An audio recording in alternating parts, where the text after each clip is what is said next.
What's up guys, today I'm going to show you how you can lock your FPS of any game. So I will lock FPS of Assassin's Creed Syndicate. So first of all you will have to go to NVIDIA control panel. After opening NVIDIA control panel you will have to go to manage 3D settings and then you will have to go to program settings.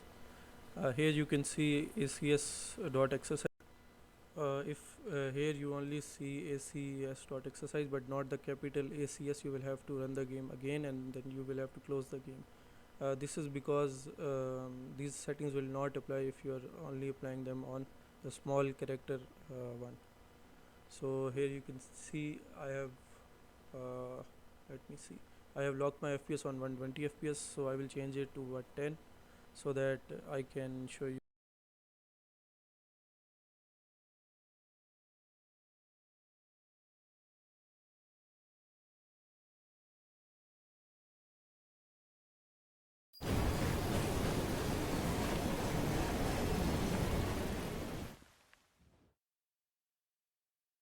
Guard quarters.